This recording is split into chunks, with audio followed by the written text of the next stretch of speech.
It's Patrick Hutzel from Intensive Care at Home, where we provide tailor-made solutions for long-term ventilated adults and children with tracheostomies and otherwise medically complex patients by improving their quality of life, and where we also provide tailor-made solutions to hospitals and intensive care units to save money and resources whilst providing quality care. In last week's blog, I shared how to live independently at home with mechanical ventilation and other medically complex conditions.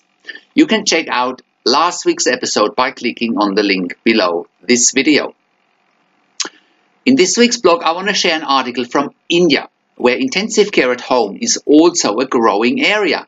And this week's blog is focusing on how the ICU came home.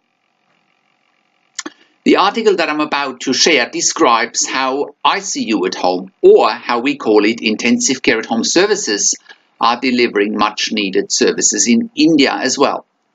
It describes the benefits for patients and their families. It describes that at a certain point in the trajectory of a critical illness, intensive care is not the right place for a patient to be, and it highlights the massive cost savings. The article really focuses on how a holistic care concept needs to be carried out, just like we do. The article also describes how infection risk is basically zero in a home care environment, whereas in ICU the infection risk is huge and it can in fact be a deadly risk. It's great to see that other countries are also embracing this holistic care concept that has now been around for 20 years in Germany and for 5 years in Australia with our company. Whilst the article doesn't give too much detail on how the services are run in India, we can, from our point of view, only stress the fact that we provide services up to 24 hours a day, 365 days a year, with critical care trained nurses, and always have a senior nurse and a doctor on call in order to escalate care or treatment if clinically required. We also don't agree with the last paragraph of the article that emergency can't be managed at home, as we have proven more than once that we can. Please find our case studies on our website, as well as an article that I published a few weeks back, how we can successfully deal with emergencies in a home care environment. So here is the article from the India Times, and I'll quickly read it out for you. So the article starts, "From ventilators to doctors on call, intensive care services are now at your doorsteps."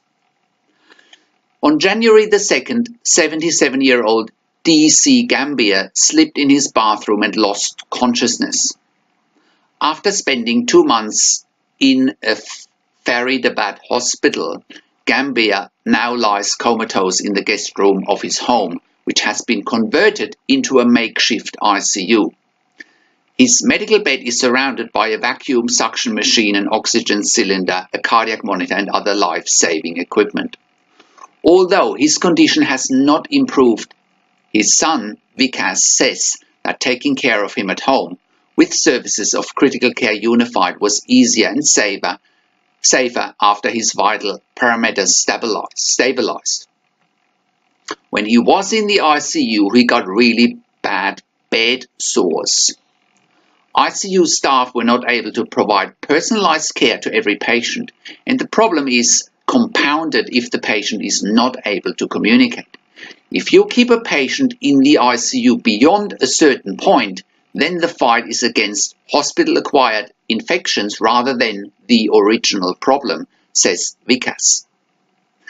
At home, his infection levels are contained and I can be with him as much as I want.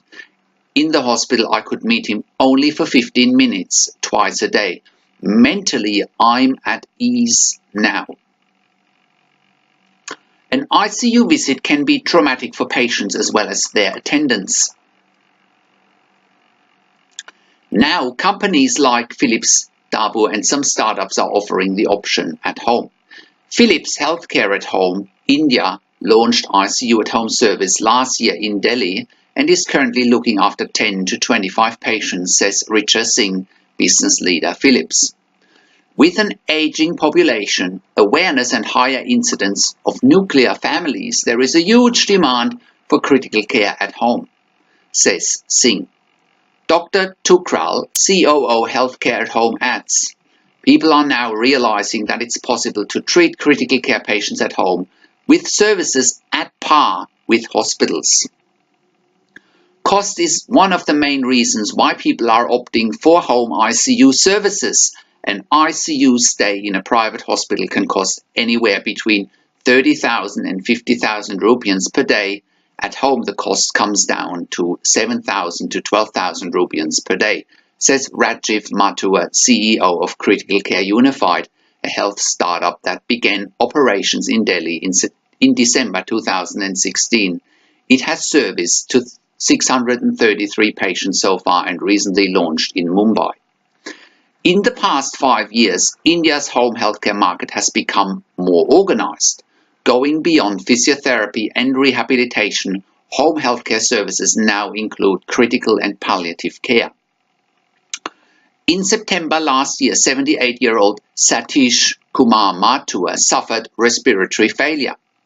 His family rushed him to a private hospital in Paschim via Delhi, where he was put on a ventilator for 12 days.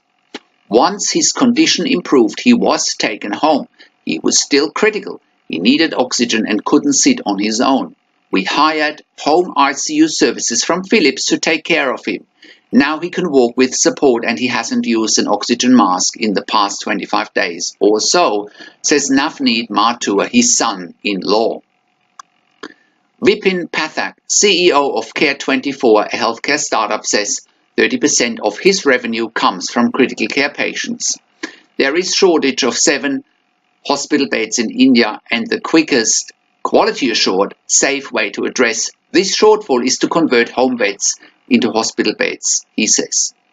Setting up an ICU at home requires an uncluttered space which is disinfected.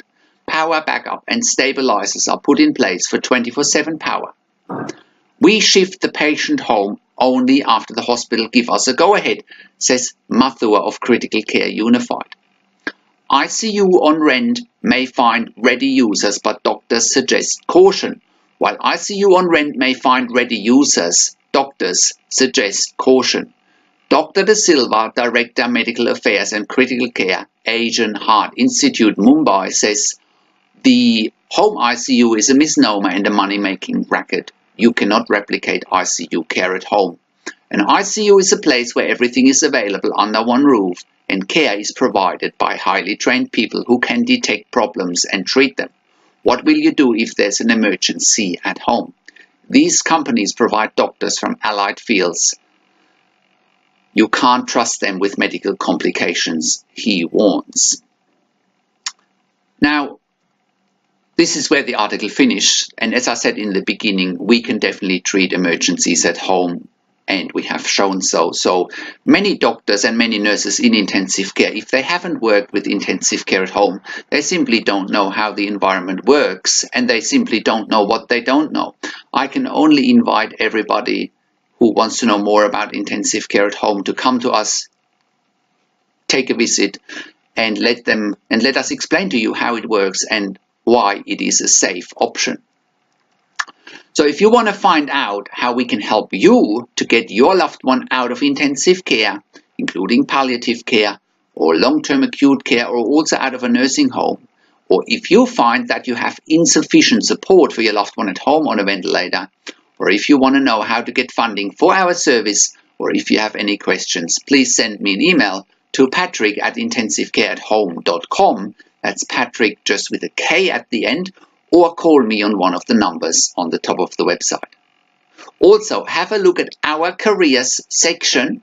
We are currently hiring ICU and pediatric ICU nurses for clients in Melbourne and in South Gippsland, Victoria. We are an NDIS, TAC and DVA approved community service provider in Australia. We also have been part of the Royal Melbourne Health Accelerator program for innovative healthcare companies last year. Thank you for tuning into this week's blog. This is Patrick Hutzel from Intensive Care at Home, and I'll see you again next week in another update.